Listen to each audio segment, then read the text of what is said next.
Sunshine English Medium School, Mangrol, online education.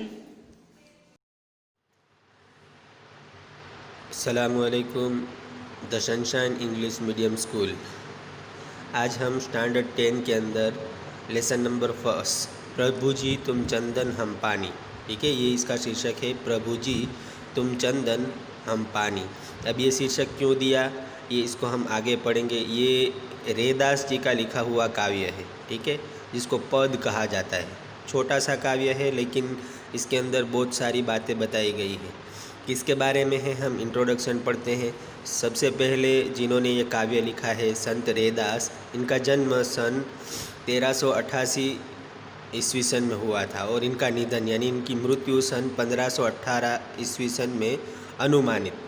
यानी अनुमानित का मतलब होता है कि ये इतने पुराने कवि है कि सही तरीके से पता नहीं है। जो साहित्य के अंदर मिलता है उसके अंदर भी अनुमानित है, अनुमान से ये कहा गया है, ठीक है, एकदम पक्की बात नहीं, इतने पुराने कवि है। संत कबीर रेदास कबीर के समकालीन महान संत थे, यानी कबीर के ज़माने के, समकालीन यानी बहुत पुराने, ठीक है, उनके ज़माने के कवि थे ये, और महान संत थे। कवि तो नहीं कहा जाएगा लेकिन संत थे। रेदास को रविदास के नाम से भी जाना जाता है, ठीक है, इनका दूसरा नाम रविदास के नाम से भी उनको जाना जाता है। यह माना जाता है कि संत रामानंद जी के शिष्यों में से एक थे, यानी वो ज़माने से पहले जो रामानंद जी थे उनके शिष्यों में से, यानी उनके स्टूडेंट में से एक थे ये संत रेदास।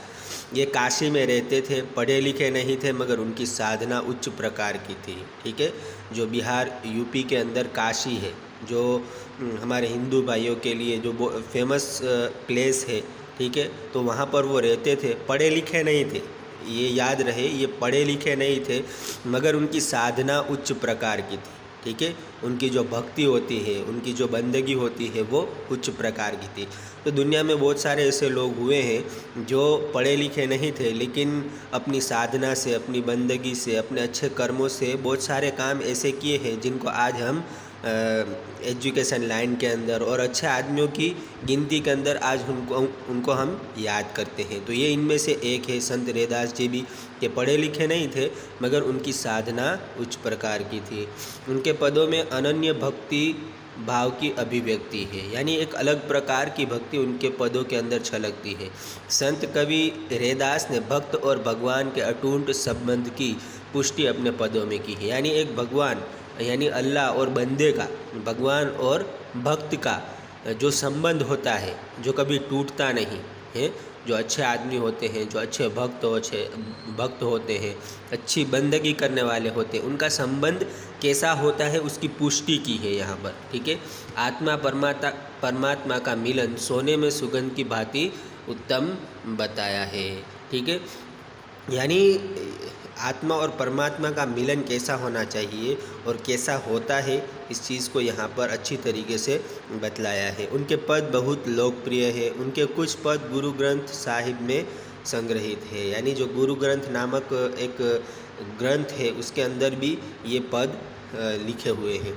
बोलचाल की सरल सहज भाषा में 200 से अधिक पद है। कितने? 200 से अधिक पद उनने लिखे हैं। मतलब यहाँ हमारे जो पद है उसके अंदर क्या है, देखो यहाँ संकलित पद में रेदास कहते हैं कि प्रभु जी हर हाल में आपके निकट रहता हूँ। क्या? यानी ये कहना चाहते हैं कि मैं हमेशा हर हाल में, चाहे कोई भी हाल हो, मुसीबत हो, ठीक है, परेशानी हो या सुख हो या दुख हो, हर हाल में मैं आपके निकट रहता हूँ। निकट यानी नज़दीक। मुझे आपकी भक्ति से प्रभुमय बनना है। क्या? यानी मैं आपकी इतनी भक्ति करूं कि मैं आपका बन जाऊं। मैं आपका दास, आपकी प्रतीति चाहता हूं, ठीक है।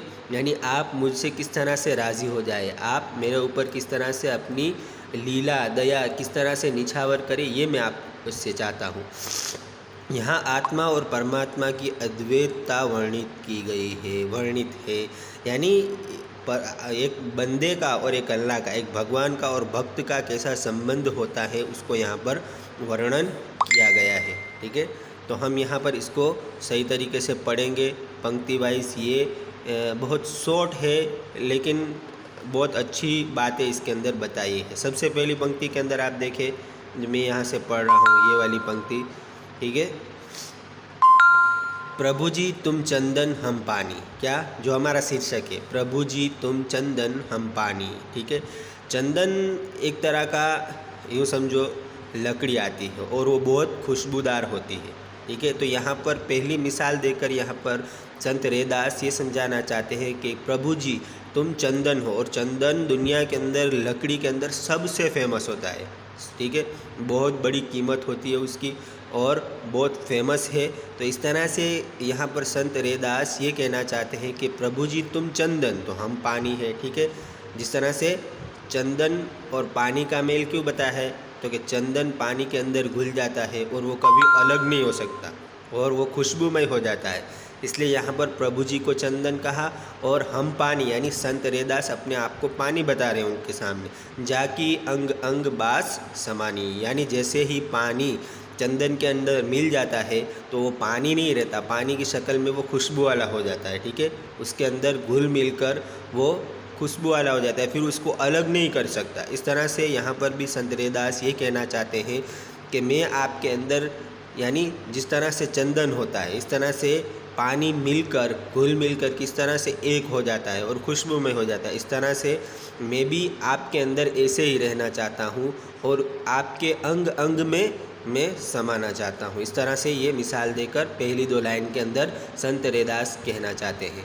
अब सेकंड 2 लाइन के अंदर देखो, प्रभु जी तुम घन वन हम मोरा, जैसे चितवत चंद चकोरा, क्या, यानी ये कहना चाहते हैं कि प्रभु जी तुम घन, घन यानी बादल, जो अभी बादल मंडराते हैं ना बारिश के मौसम में, वो बादल, और वन हम मोरा यानी हम वन, हम मोरा यानी मैं जंगल का मोर, यानी तुम बादल हो तो मैं मोर हूँ, क्या।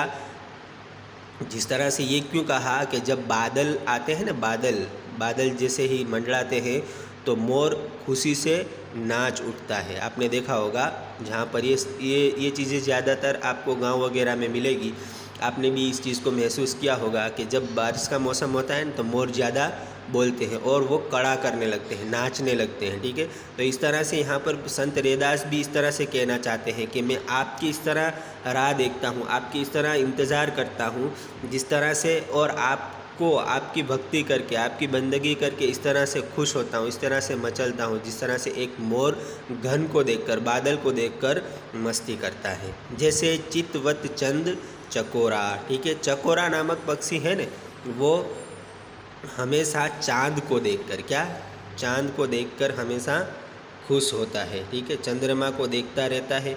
इस तरह से यहाँ पर कवि कहना चाहते हैं कि मैं भी हमेशा जिस तरह से चकोर आपको देखता रहता है, जैसे ही चाँद निकलता है तो चकोर नामक पक्षी हमेशा चाँद को देखता रहता है, इस तरह से मैं भी आपको देखता रहूं।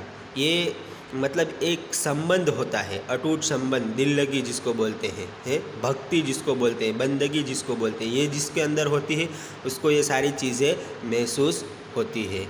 हमारा लगाव किसी से होता है, हमारा कोई आइडियल होता है तो हम उसकी अदाओं के ऊपर हम कॉपी करते हैं, है ना।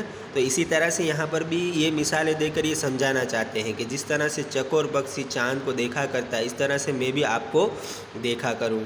जिस तरह से मोर घन को देखकर, बादल को देखकर जिस तरह से नाचता है, इस तरह से मैं भी आपको आपके इंतज़ार के अंदर, आपकी बंदगी के अंदर मैं भी खुश होता रहूं, ये कहना चाहते हैं।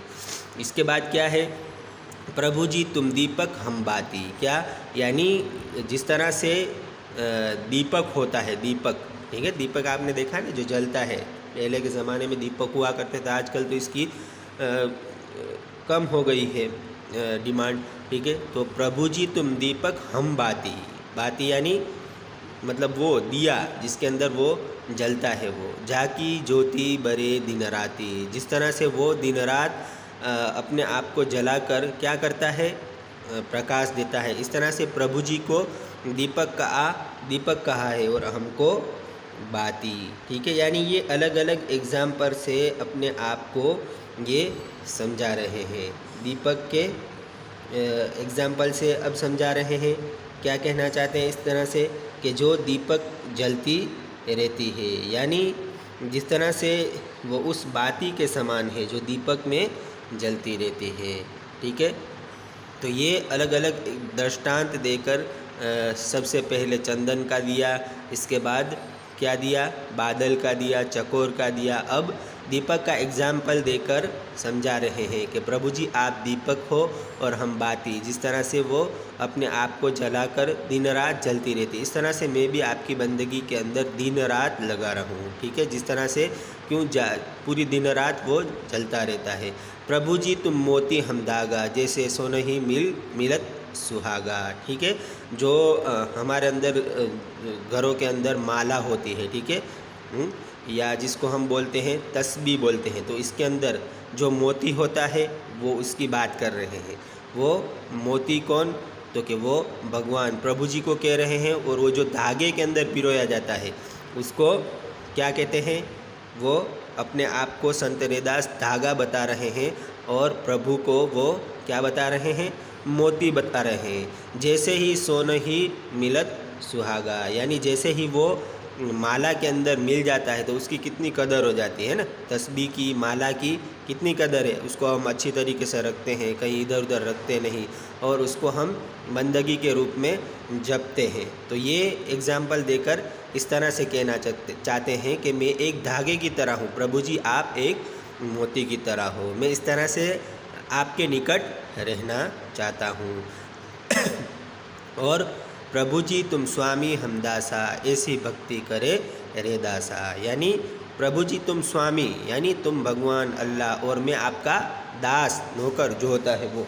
ठीक है, इस तरह से ये कहना चाहते हैं। और ऐसे भक्ति करे रे दासा।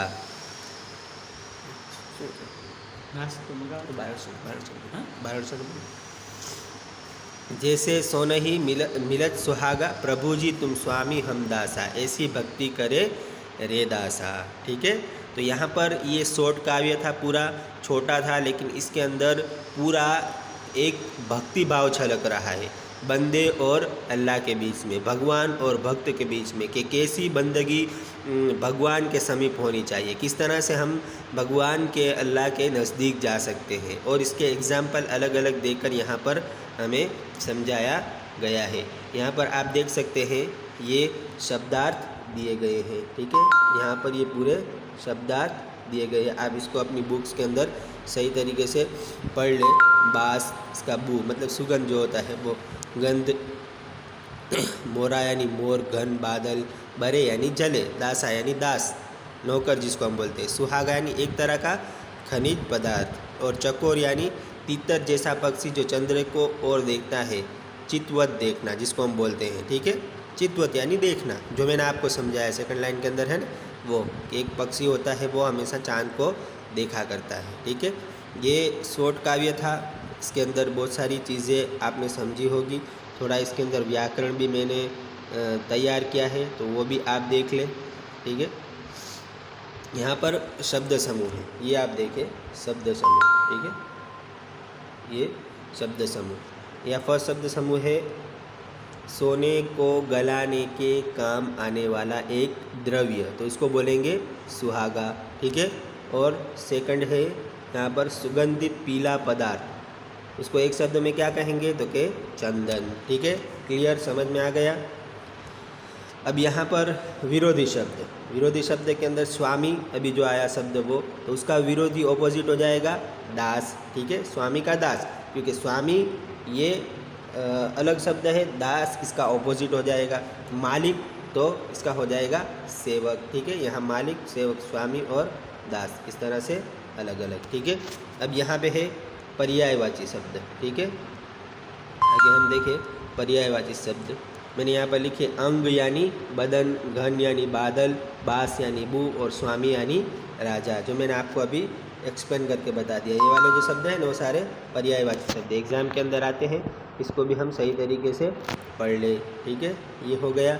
इसके बाद लास्ट में है समास, ये भी इम्पोर्टेंट है, हम इसको सही तरीके से लास्ट में सीखेंगे। अभी आप इसको इसके नियम वगैरह हम पूरा पीरियड पढ़ाएंगे, लेकिन आप अभी इसको सही तरीके से खाली देख ले और पढ़ ले। इसको आपको इसके पहले भी पढ़ाया है। ठीक है, अंग अंग, तो ये कौन सा समास होगा, द्वंद्व समास, अंग और अंग, और यानी इसका नियम है, बीच में अगर और आएगा तो द्वंद्व समास होगा। ये आपको पूरा डिटेल से अलग पीरियड के अंदर व्याकरण सिखाएंगे। चंदन पानी तत्पुरुष, ठीक है। दीपक बाती कर्मधारय, स्वामी दासा द्वंद्व समास, ये पूरे समास है। इसको आप सही तरीके से रीड कर ले, वीडियो को पॉज करके आप इसको लिख भी सकते हो, ठीक है। ये थोड़ा व्याकरण था इम्पोर्टेंस है, इसलिए आप इसको पूरे व्याकरण को लिख भी लेना हो सके तो, ठीक है। And goodbye, take care.